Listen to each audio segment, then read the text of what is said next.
Greetings. So this will be my first independent podcast that I shall start doing, and then hopefully semi-permanently in the next couple of years, with slightly different frequency depending on how my life goes on the other side behind this mic. So I want to kind of address a little bit about history because naturally I am interested in it, and I think we have been neglecting in some ways about it. We obviously understand popular history. World War One, World War Two, everybody kind of knows kind of what happened. Hitler went down, Germany went down, the Berlin Wall went up, blah blah blah blah blah blah. Here we are in the year 2022, during/after the impact of the COVID pandemic. But in history, it's never this fucking simple. What I mean is, there is not just one cause that led us to this, to our current state right now. And as a result, I think it will be very interesting that I kind of start talking about from the beginning of time in a certain way, of how we came to be. And this kind of podcast is initially started by me kind of wanted to give a little bit of a context of European history to one of my friends, essentially. Yeah. So to start, I think today we can really be talking about the start of human history.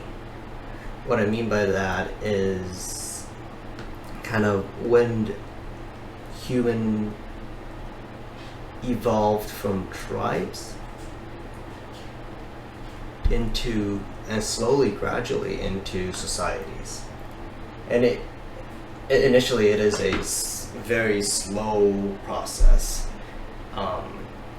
where a couple of tribes slowly gathers together, starting to form a hierarchy. Why that may be the case, many people have argued because of a certain efficiency. Why is that? Well, before society, humans were organized into hunter and gatherers. What we do today, what we do in present, and how we use our time, or how they use their time rather, is basically you wake up, the males went out and start hunting animals, while the females woke up, start gathering. Obviously there's also here and there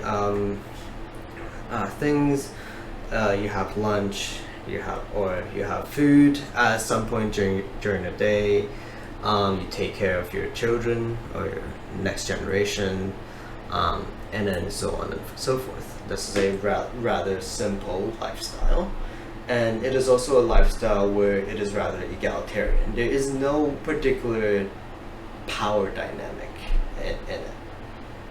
Even what we consider today as patriarchy does not exist, or even matriarchy in that sense does not exist in this kind of initial society or initial organization of humanity.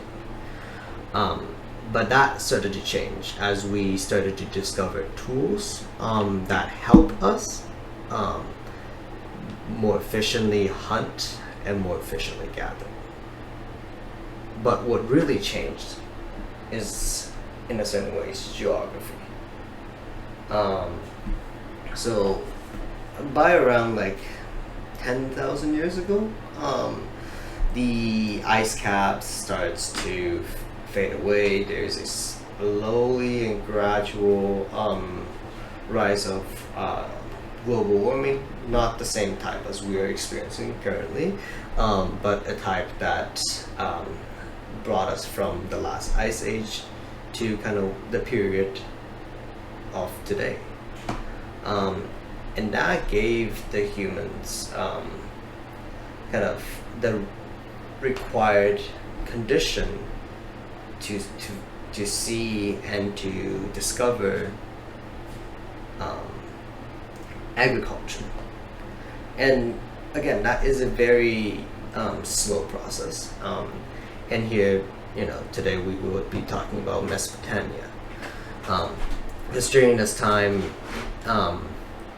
in Mesopotamia, we have this what scholar called the Fertile Crescent, which means basically, in today's geography terms, is where the river Euphrates and Tigris flew, as well as the Syrian and the coast of the Mediterranean, what we consider as Lebanon today, Palestine, and further down a little bit, and a little bit later as well, Egypt. So yeah. So what happened during this time is that human gradually realized that it is more efficient to and more consistent rather for them to start planting certain plants into the ground and start hurdling animals, because unlike hunting or gathering, they're less dependent on luck, so to say. Because if you're a hunter-gatherer, one day you might have shot 2 deers, or you killed 2 deers, and you had 2 basket of berries. That's great. But even as a small collective proto-society at that time, you couldn't eat all of them. So essentially, the one that you couldn't eat, and because we haven't discovered refrigeration yet, kind of goes to waste. But this is a day of, this is assuming you have a bountiful day. But what if the opposite happened? What if in that day you don't have anything? You looked around, or the people looked around, found no berries, and no edible plants around their surrounding, and the hunters didn't find any animals. Well, it results in starvation or temporary hunger. But with the introduction of agriculture, that's different, because wheat, or during Mesopotamia, during this time, wheat is the plant that is being farmed at this moment as well. Wheat, millet, etc. You could be consistently harvest. You know when it's gonna harvest. Unlike the hunters, they don't know when they're gonna get the next deer. They don't know if they're gonna starve, or they're gonna get a pack of deers, right? But you know exactly when you're gonna receive your crops. It's gonna be around fall. You're gonna have about 3 months of growth after you plant the seed, and by fall you reap and gather your produce. And furthermore, you can ground these produce into flours. What that means is that instead of wasting basically the food that you could eat, you can store them. That storage is essential, because that provided a safety net for us, for humans during that time. If one year the harvest is a little bit unpredictable, their farmland got flooded, or a locust swarm hit their farm, that's okay. We still got a lot of wheat or a lot of flour stored in our storage unit. We can use them to make food, so we don't need to starve. Right? And another thing that it does to the ancient society was actually ancient proto-society is that it initiated the gradual formation of society. What I mean by that is, starting from that time, because there is, in a certain sense, more consistency, and the fact that you actually have to settle down in a certain place, people start gathering into smaller and smaller pockets. Instead of you have a lot of bands roaming around the world, you slowly have them come together, forming little proto communities. These communities obviously help each other in times of need, but what it also does is that not everybody need a farm, right? But you can still retain some of your hunters, and you can still, which can improve your food quality, because you're gonna get meat, and meat obviously have a lot more proteins. And before the age of information, that vegan diet is not really sustainable, unfortunately, to the vegans out there. But during that time, you got more quality, but that also meant specialization, right? Another thing with farming is that, unlike hunting, you don't need to go out every day. Unlike gathering, you don't need to go out every day. There's a set time where you have to produce food: spring, summer, and fall. And in the winter, you physically couldn't grow food because the crop doesn't grow. You can put as much seed in the ground, that ain't about to sprout up. Temperature's not good enough. What are you gonna do? You can fix some fences, okay, but that's essentially the only thing you could kind of do. You can maintain your structural integrity of your buildings, okay, but then you have a long period of 2 to 4 months of free time, right? So during that time, people started to kind of realize, okay, we got free time. We can start doing other things other than trying to survive. And this is one of those theories that scholars have pointed out that kickstarted the formation of our societies. And also with the and because of that free time and specialization, you get people who doesn't need to farm, right? I just talked about the hunters, but you can also get the people who started to record things down, right? They will become a class of the bureaucrats. They're literate, and they know how to write, codify laws, or codify / convey information through record keeping. And that is important because of the existence of these record keeping process, you need a class dedicated to that, and because of how important it is, as we are starting to be more centralized, they're starting to have a social stratification of society. So you got the farmer where majority of the people are, but you also got the art hunters, the art merchants, and then going up the ladder being the bureaucrats. And when I say bureaucrat, I don't mean the same bureaucrat that you go to that we know that you go to any governmental building, that those people who's doing your taxes. No, they are not those kind of bureaucrats, but they are a form of bureaucrat that was able to keep a record of things. And because of the consolidation of the population, there is a need for a leadership. And in order for that leadership to exist, there is bound to be an extraction of a resource, and in this case, food.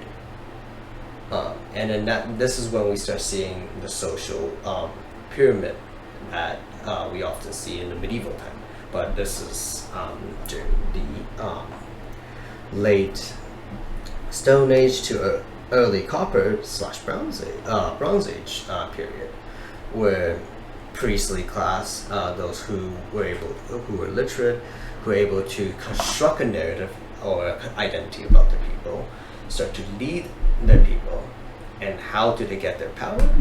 Well, they basically, in certain ways, use their authority and their skill to convince the farmers to provide them with food.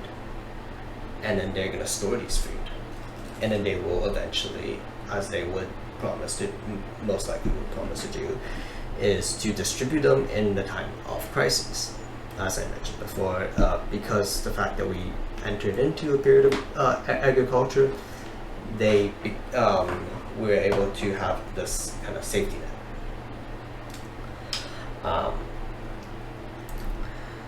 So yeah, this is where kind of our society started growing, and we have the centralization of power, and this is where the priestly class comes in. Around and the small little city-states start forming. In Mesopotamia, there's the city-state of famously of Ur, if I remember correctly, and a bunch of other ones that I cannot really name at the moment. But they were a collection of cities with each individual priestly class that kind of rule over the city, and also attempt to expand their influence to other cities. So this is also an era when we started to see people clash, fighting for resources, fighting for more resources, consolidating resources to one singular area.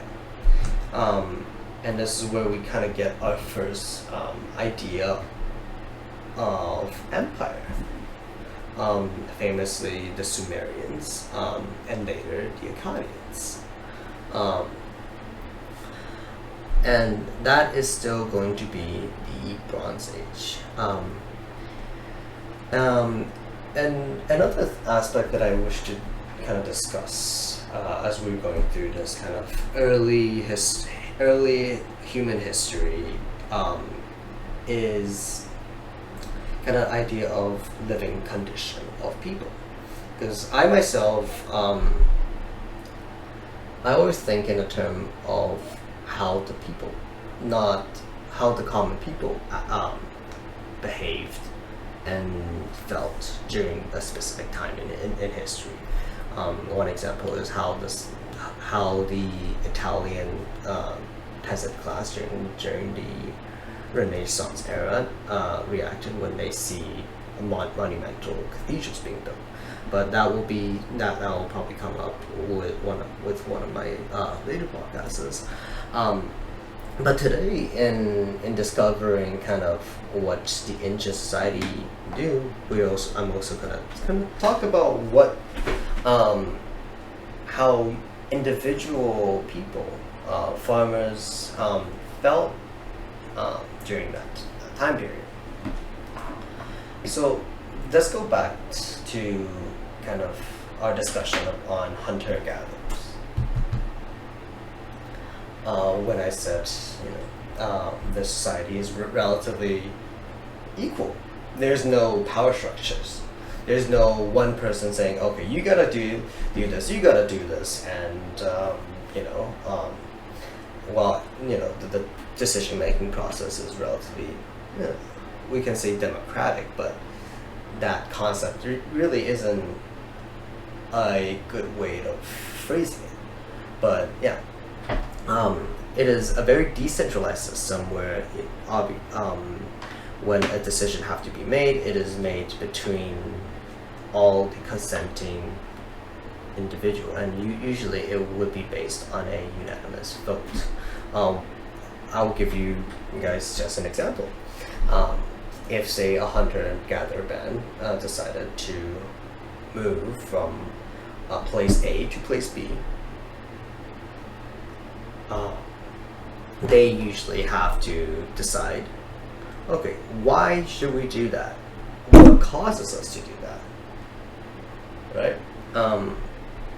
And if there is a significantly great argument for moving from place A to B, then most people, if not all of the people in the small collective, will decide yes. Maybe the reason is we just hunted all the deers in the vicinity.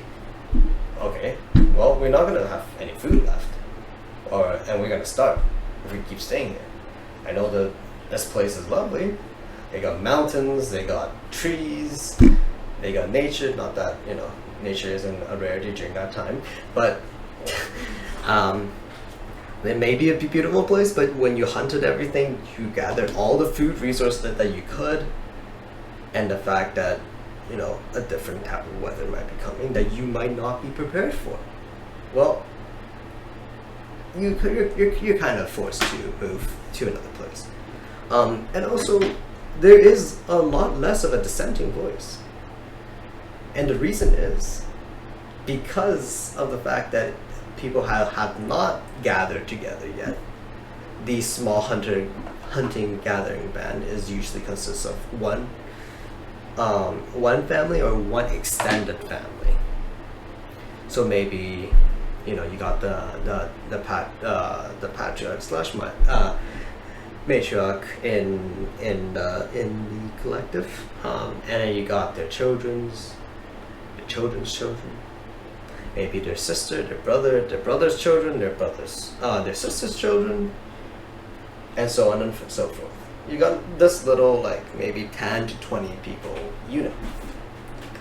And considering that not all 10 or 20 of these people are consenting adults at that time, many are still either young or pre-adult.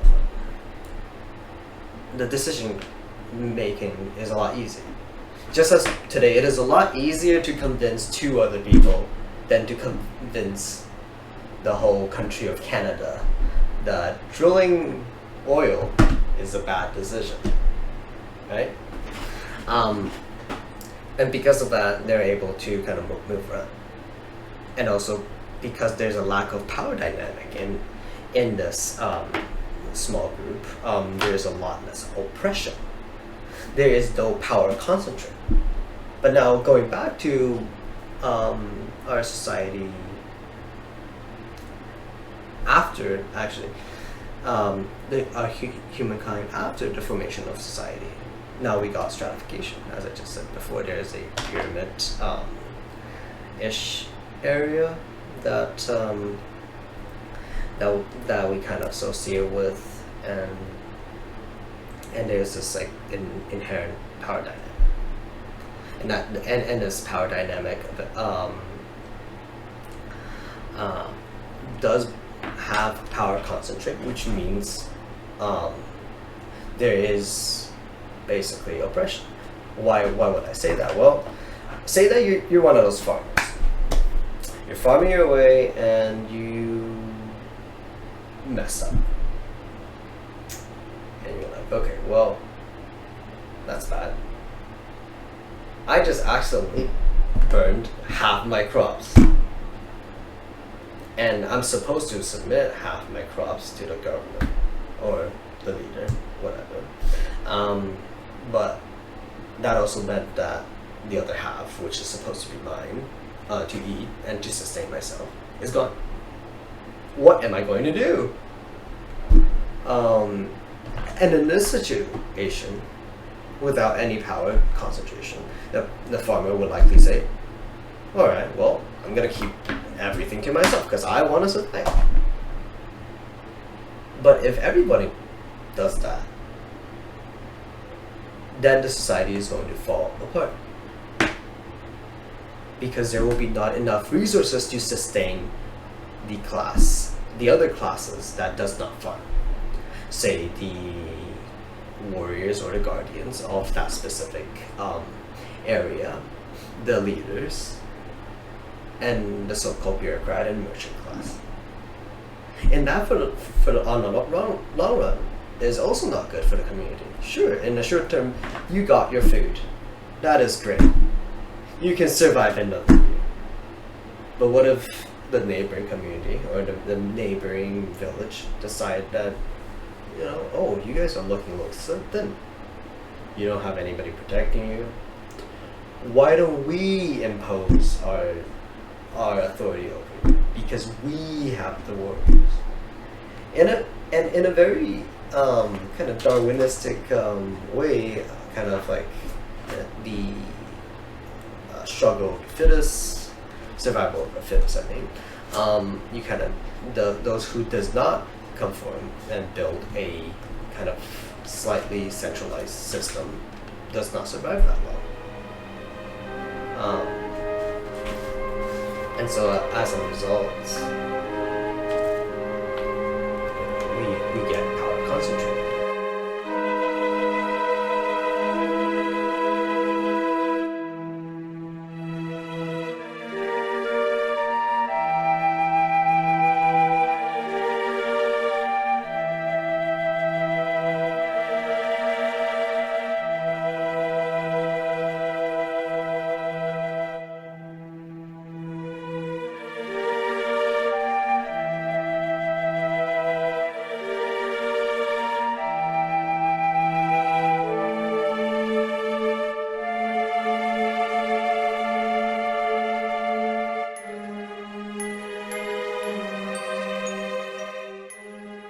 So that power concentrate essentially and erodes the democratic and egalitarian nature of the hunter-gatherer society.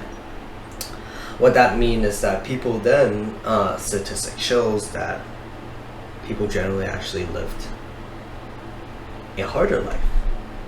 How do we know that? Well, this is very, very interesting because modern era, we were able to, through digging up people's bones, just going on a tangent there, it is very morbid to dig up some dead person's bone and then be like, okay, this is such a fascinating thing.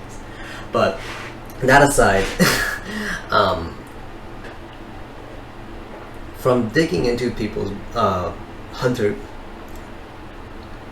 humans during hunter-gatherer time and humans during sedentary or post-agricultural, post-discovering of agriculture and post-formation of society time, we were able to see that on average, human did not grow as much, which meant during their childhood, they likely did not have enough food, because malnutrition lead to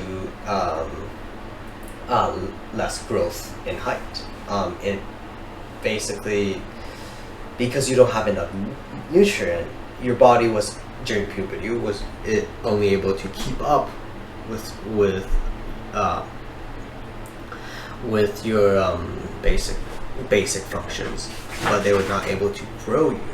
In order to grow even just anything, you need a surplus of things. But if you don't get that surplus, you're not going to grow. And that's what happened. We discovered those bones, and we measured just like one of the femur bones, and we realized, oh wow, the people that was living in the hunter-gatherer society is significantly taller than those that came afterwards. And we may be wondering, why is that? I just said 10-20 minutes ago, we have more consistency of food. Okay. And I also said in the last 10-20 minutes that we have a food safety net. It did not mean that we have more food security and therefore we should have more food in storage and therefore being able to feed more people? Not necessarily. Because what humans realize very quickly, naturally, is that when you have more food, you're gonna start procreating more. And because there's more time, more leisure time, due to the gap during the winter, you also have that time to take care of your children. And during the time when before the Malthusian, we escaped the Malthusian gap, which is another whole different topic altogether. But before that time, when we have an excess of food, we will keep producing. And when we say producing, I mean birthing out babies, left, right, and center. And sure, in aggregate, you might have more tonnage of food produced than if you're a hunter and gatherer. But you also have more mouths to feed. Right? And upon adding on top of that, you have a bunch of ruling elites that's like, hey yo, give me those grains, give me those wheat, give me those food.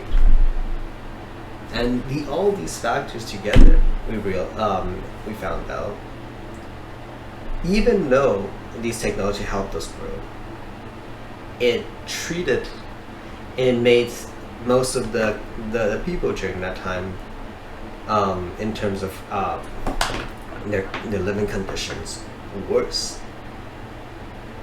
Right? And I guess this is a good time to wrap up kind of what we discussed today in a bit. We kind of go through the kind of Neolithic revolution and the formation of society during the early, late Stone Age and up to around Copper and Bronze Age period. And then the next time, hopefully, I will be starting to talk about Egypt, because that is a very interesting topic. Alright, see you next time.